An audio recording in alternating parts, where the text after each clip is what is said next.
Bienvenidos a Sin Filtro, noche de miércoles, mitad de semana, la etiqueta SF Campaña. Esta campaña electoral tendrá particularidades que se van a tener que testear en el terreno. Nuevas formas de dar a conocer mensajes, una distribución de pauta que muchos están criticando, señalando, pero que veremos luego de las elecciones qué dio resultado y qué no. Para hablar de esos escenarios, de esa forma nueva de hacer campaña, ¿cómo están haciendo los candidatos en estos momentos para darse a conocer? Algunos son bastante creativos y de eso también vamos a hablar. Usted puede enviar sus comentarios y opiniones con la etiqueta SF Campaña. Para hablar de este tema tenemos en el set a Aníbal Samayoa, abogado y analista. Aníbal, muy buenas noches. Buenas noches, gusto en saludarte. De este lado tenemos a Elvin Díaz, investigador del Instituto de Estudios Comparados de Ciencias Penales. Buenas noches, Ben. Dale, Elvin. Gusto. Hablemos de las particularidades y novedades de esta campaña. No hay saturación. Usted puede ver, las calles están libres de aquellos grandes mensajes que muchas veces los partidos políticos con anterioridad, con anticipación, colocaban en postes y avenidas. Pero la pregunta es, ¿qué mensaje nos van a trasladar las agrupaciones políticas si hay tan poco tiempo y hay poca certeza de en qué espacios se van a poder distribuir los mensajes? Comencemos por aquí, Aníbal, de estas curiosidades de la campaña 2019. Bueno, en realidad las reformas de 2016 ya vinieron a modificar demasiado, creo yo, el escenario político y de la forma en que como ciudadanos vamos a ver las elecciones.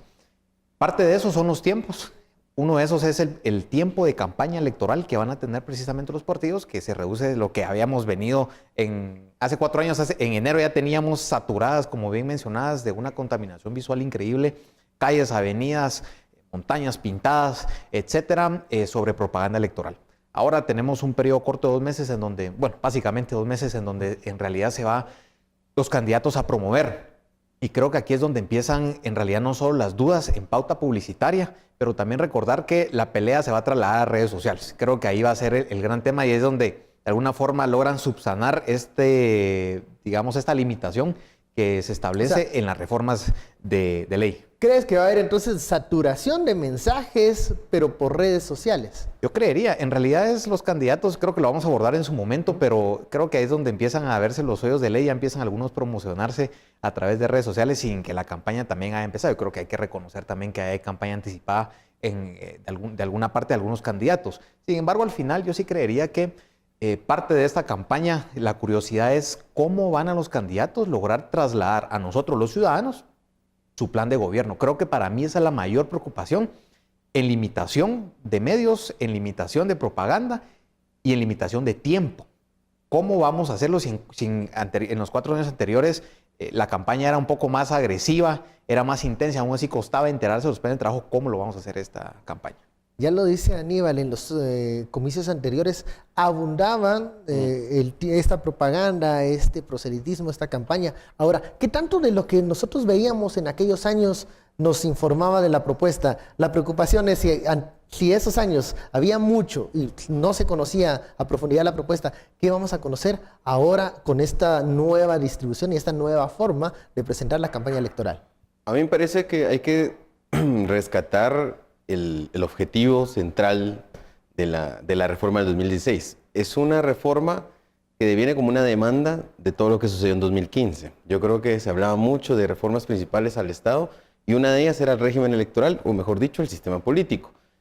Lo que sucede es de que me parece, y esto conllevó un proceso, también la gente lo debe saber, conllevó un proceso que esta iniciativa fue discutida en el Congreso de la República, que es este mismo Congreso, paradójicamente, que también la misma Corte de Constitucionalidad emitió una opinión, porque así manda la ley, digamos, porque es una ley de carácter constitucional. Entonces, lo que hemos visto, yo creo que sí hemos visto diferencias en el sentido de que por lo menos hasta esta fecha, hace 4 años, estábamos ya bombardeados de campaña anticipada y después, hay que decirlo, y esto es un poco incómodo de decirlo, pero toda esa campaña anticipada derivó a que se diera cuenta los entes de investigación penal de que también atrás de eso, ¿quién financiaba esas campañas? Claro, no era gratis. No era gratis, obviamente. Y además de que el poco control que tenía el Tribunal Supremo Electoral para poder sancionar tanto a candidatos como a partidos políticos. Yo lo que creo es que, como decía el colega, coincido con él, puede existir alguna posible saturación en un periodo establecido. De hecho, empieza el 18 de marzo a junio. Son prácticamente 2 meses y medio los que vamos a ver nosotros una campaña con 27 partidos políticos discutiendo, proponiendo y prácticamente con un electorado que puede estar muy a la expectativa, pero que va a estar sobresaturado. Lo de las redes sociales, aún queda ahí también la incógnita de cómo lo va a manejar el mismo Tribunal Supremo Electoral, porque ahora hay que recordar que la reforma indica que es la máxima autoridad para también manejar la pauta, va a ser el Tribunal Supremo Electoral. Y las redes sociales, ¿no? Claro. Y hay mucha expectativa de cómo va a reaccionar el Tribunal Supremo Electoral hacia esa área en donde hay muchos espacios grises. Vamos a la primera pausa, la etiqueta SF Campaña, volvemos luego del corte.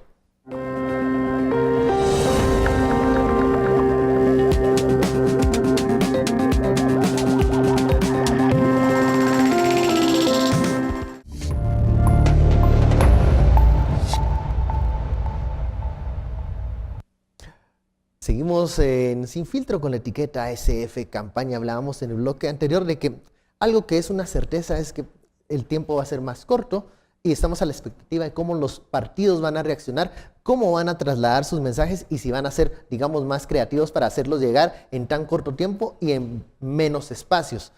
Las redes sociales es un objeto de discusión porque muchos creen que ha sido o es la oportunidad del debate de darse a conocer de los candidatos. ¿Qué tan efectivos son las redes sociales para llevar adelante una propuesta de un partido político o, digamos, promover la imagen de alguien? Iván. Yo creo que son efectivas hasta cierto punto. Lo que pasa es que la rapidez con la que se traslada el mensaje es más efectiva que esperar que el candidato uno salga a la calle y ver el póster donde se están promocionando, la valla, etcétera.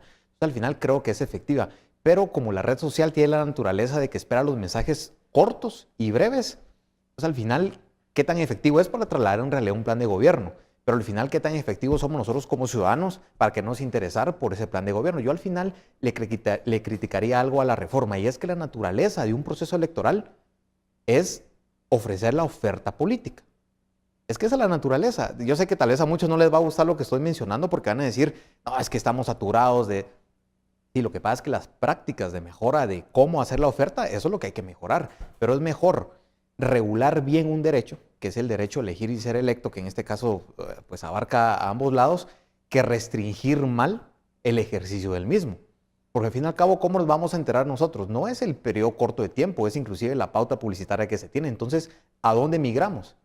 ¿Cuál es el punto de migración? Podrían ser las redes sociales, podrían ser las redes, el WhatsApp, etcétera, al final. Entonces yo creería que de alguna forma no se previó eso. Yo creo que el espíritu de la reforma va tendiendo a decir, miren, hay un financiamiento ilícito siempre, pero eso es presuponer que la mayoría de partidos tienen acciones corruptas y hasta que no se pruebe lo contrario, no se puede asegurar. No se puede hacer nada. Que partidos, extremo, por supuesto, sabemos que tienen sus prácticas y demás, pero al final es decir, miren, y pongo el ejemplo claro, y ya ahí sí que aduciendo un poco, la UNE tiene vallas naturales.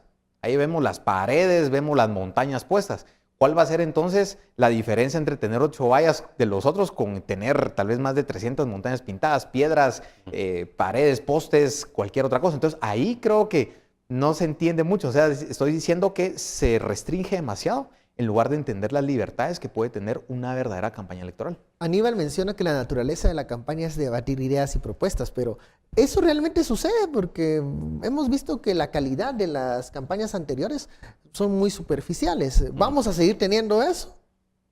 Yo creo que lamento decepcionar a la gente que nos está viendo porque en el análisis lo ideal sería que la discusión fuera de ideas y propuestas, es decir, planes de gobierno o hasta planes municipales y legislativos, porque también vamos a elegir diputados y corporaciones municipales. Lamentablemente yo sí creo, pero también funciona como una estrategia de comunicación y creo que también ahora hemos visto mucho y creo que se va a trasladar la experiencia que hemos visto en otros países, desde el manejo de redes hasta las mismas campañas, spots radiales o la misma imagen o el tema de salir en televisión de los candidatos. Va a seguir siendo a través de una propuesta de comunicación más eficaz y mensajes cortos que puedan llegar a la gente. El asunto es que el ciudadano y la ciudadana pueda tener la capacidad de ver más allá de ese mensaje. Y no solo un tema no ideológico, sino realmente de la propuesta que realmente está presentando el candidato. Si me lo preguntan de nuevo, yo diría que no. Vamos a seguir viendo esos mensajes, esas ideas y creo yo que... Mensajes cortos. Mensajes cortos, estrategias de comunicación. Me atrevo a decir que van a haber estrategias de comunicación interesantes. Ya hemos visto algunas ahí que han sido medio ridículas para algunos, pero otras la han visto con efectividad porque hablan de ellos al menos. No lo sé, yo no traigo el experto para manejar el tema de comunicación, Pero yo creo que sí vamos a ver más mensajes, más promociones de esa naturaleza que, digamos, una propuesta seria. El gran desafío está en que se puedan promocionar tanto espacios serios para discusión de esas propuestas de gobierno y de los distintos candidatos que van a competir, y que el ciudadano se pueda interesar más allá, digamos, de un logo, un emblema o una frase. O una frase hecha. ¿Cómo podemos exigirle a los candidatos o en qué espacios podemos fomentar el dar a conocer sus propuestas programáticas, el cómo, que es muchas veces lo que nunca nos cuentan, ¿verdad? Correcto. Siempre nos dicen, vamos a subir esto, vamos a reducir lo otro, pero nunca nos dicen cómo lo van a hacer. ¿Dónde se puede, si no va a ser por los medios tradicionales, dónde se puede fomentar la discusión de estos temas? A ver, hay muchos taques de pensamiento en el país, academia, que pueden promover justamente debates un poco más amplios. Lo que pasa es que, si mal no estoy, la reforma dice, miren, pueden hasta tener hasta 20 segundos en espacios radiales, por ejemplo. Es como un debate, pues le dicen, miren, 2 minutos díganme cómo va a resolver la pobreza. ¿Sabe qué? Déjenme gobernar y ya le digo cómo, porque ni en 4 años lo puedo hacer. Entonces, es muy complejo. Creo que trasladar esos espacios a la academia es muy importante, porque creo que ahí está el espectro más grande de votantes, que es la juventud. Los tanques de pensamiento deben también estimular, por supuesto, esos ejercicios, la difusión, organizaciones, sin importar la afinidad política o no que tengan, trasladar a la población todos estos documentos. Creo que ahí es importante y creo que se nos escapa algo y creo que refuerza lo que estoy mencionando, y es que tenemos un sistema abusivamente multipartidista en este país. Bueno, vamos a quedarnos con esa idea y vamos a la pausa. SF Campaña, regresamos.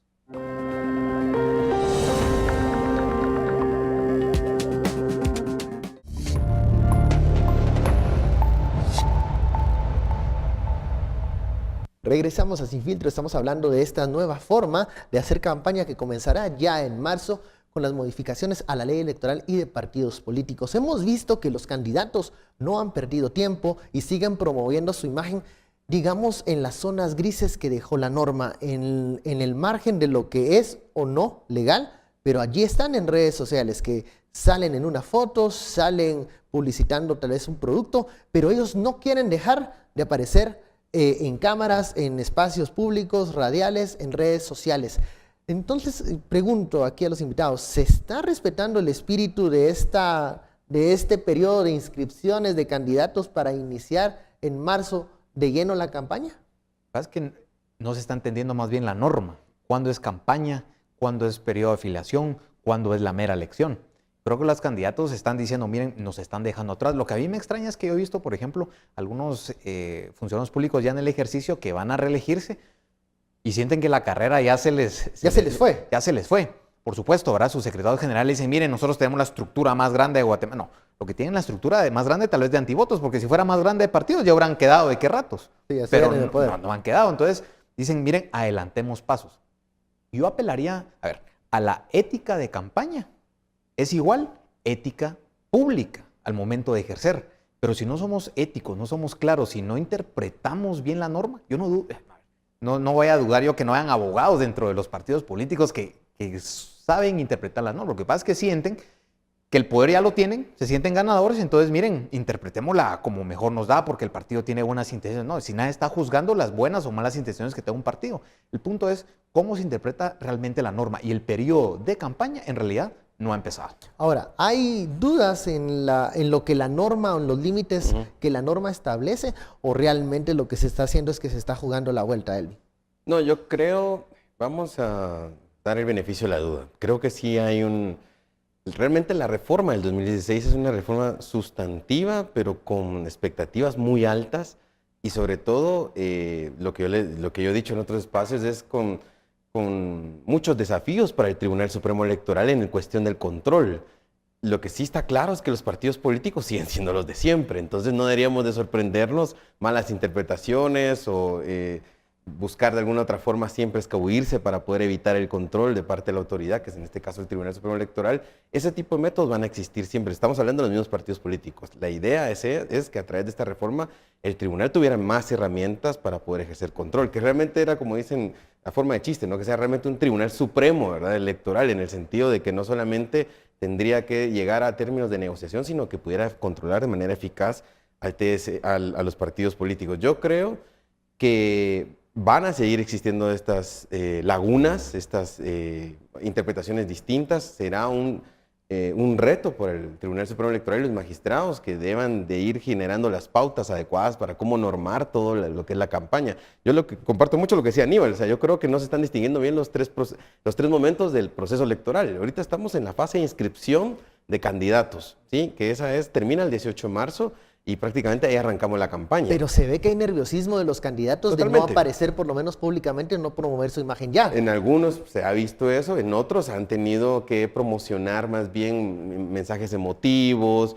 mensajes como promocionando su propia imagen, que creo yo que obviamente está en el sentido siempre de buscar obtener la atención del electorado. Pues nadie lo va a negar, estamos a las puertas del proceso electoral, de empezar la campaña, que es el 18 de marzo. Hay otras opiniones que dicen deberían de dejar abierto esto para que ya los candidatos hablen de los temas, se posicionen y comience a separarse aquellos que tienen propuestas más concretas y las que solo están tocando generalidades. Pero creo que eso ya lo tuvimos en las ocasiones anteriores y los candidatos y los partidos políticos no optaron por informar a los votantes, sino que se dedicaron al anuncio, al jingle, y no a dar a conocer sus propuestas. Es que estamos peor ahorita. Ni siquiera se dedican a eso. Se dedican a atacarse entre candidatos. En mensajes de redes sociales muchas veces, ¿no? Miren, nos vemos en la corte, que usted es corrupto, que usted me hizo esto, que usted es una persecución política, que nos vemos en las urnas. Exactamente. Cualquier cosa. Yo, sinceramente, el periodo de afiliación, si fuera el candidato dijera, miren, nuestro plan de gobierno tal vez tiene 4 ejes, 5, lo que quieran. Empecemos a posicionar razones por las que el ciudadano debería afiliarse al partido, que es lo que puede hacer. Si lo hace o no, no es problema. Pero ahí puede empezar tal vez creo yo, posicionar propuestas de valor para el voto. Vamos a la pausa, regresamos luego de este corte.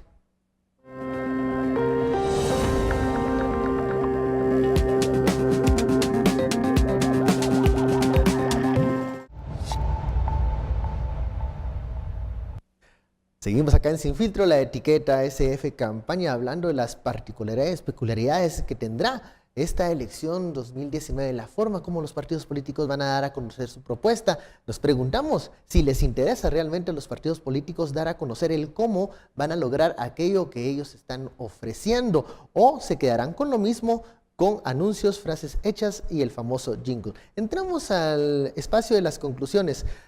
Muchas interrogantes, muchas zonas grises, pero es lo que tenemos.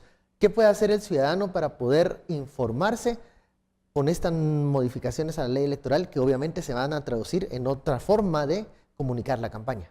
Yo creo que las reformas en un mal espíritu, como tal vez hicieron, que hoy las estamos probando, nos estamos dando cuenta en el camino que no van, tal vez no sean beneficiosas justamente para exponer los planes de gobierno. Creo que aquí ponen en juicio al ciudadano y decir, bueno, 4 años estuvimos criticando y dando, hoy es el momento de mostrar que tenemos la madurez ciudadana, de ir a buscar planes de trabajo, de ir a conocer los candidatos, de participar en los foros abiertos y públicos que existan, de criticar con conciencia, inclusive nosotros, hacer un checklist de qué creemos que debe haber en el Ejecutivo, en el Legislativo, en el Judicial, en las corporaciones municipales, en diferentes instancias que se están a elegir. En suma, yo diría que el reto está en que a futuro el Congreso de ahora sí se ponga ciencia cierta de diseñar un mejor sistema electoral que vamos a tal vez que probar, pero de momento creo que sí nos toca a nosotros como ciudadanos asumir la responsabilidad de conocer mejor a los candidatos y no irnos por la música, no irnos por la lámina y no irnos mucho menos por un hashtag, por favor. Ahí sí creería que hay que poner atención en eso. Hay que ponerle más atención a la propuesta. La conclusión para los ciudadanos, y también vamos a testear estas modificaciones. Hay luego una mesa de actualización para ver qué salió bien y qué hay que mejorar luego del proceso electoral. Y mucho de eso, ya lo dice Aníbal, lo tendrá que ver el nuevo Congreso.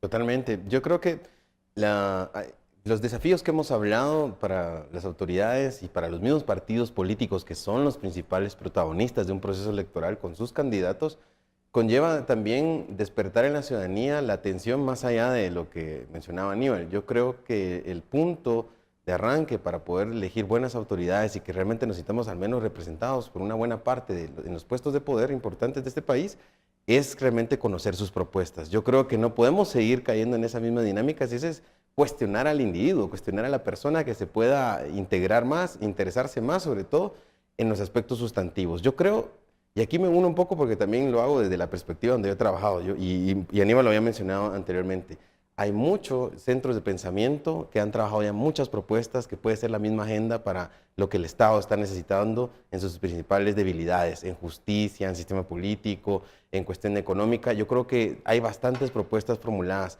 Sería también a ver si existe la capacidad de unir, desde hace mucho tiempo estas propuestas que vienen de la misma sociedad civil, que la ciudadanía puede respaldar, con el interés de los partidos políticos en formular un plan de país, una visión de país común, ¿no? Para que podamos responder a los principales problemas que han afectado al país. Y yo lo hablo porque prácticamente en justicia, yo me atrevería a decir, no importa, digamos, los centros de pensamiento, podríamos tener algunos ajustes, pero casi, digamos, la idea de lo que se debe mejorar en justicia y seguridad la misma. Ya está conversada, ya sabemos dónde tenemos que centrar las fuerzas, ya tenemos con quién coordinarlo. O sea, me parece a mí que eso permitiría, digamos, viabilizar no solo que los partidos políticos, además de su ofrecimiento, puedan captar propuestas que ya han sido formuladas por voces autorizadas en la sociedad. Ya, sumarse de contenidos, digamos. Totalmente. Que muchas veces los partidos se han quedado en la forma, o así era como se hacía muchas veces la campaña en las elecciones anteriores. Hay un desafío, es un posible Congreso atomizado para la siguiente legislatura. Yo creo que es muy probable, por la situación que se va a presentar de 27 partidos compitiendo, es muy probable que encontremos un Congreso atomizado y que también veamos la desaparición ya de algunos partidos políticos que no tiene sentido. Yo también soy crítico de este multipartidismo que no nos ha traído realmente nada bueno en este sentido.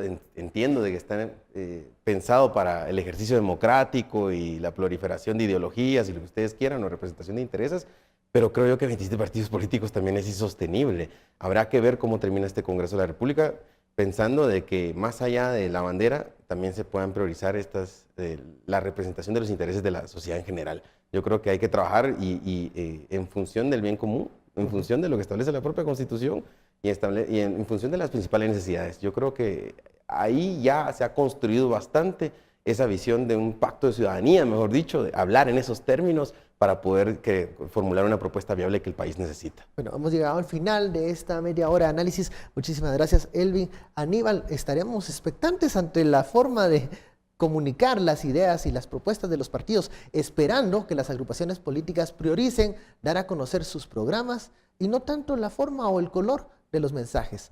Feliz noche, nos vemos mañana.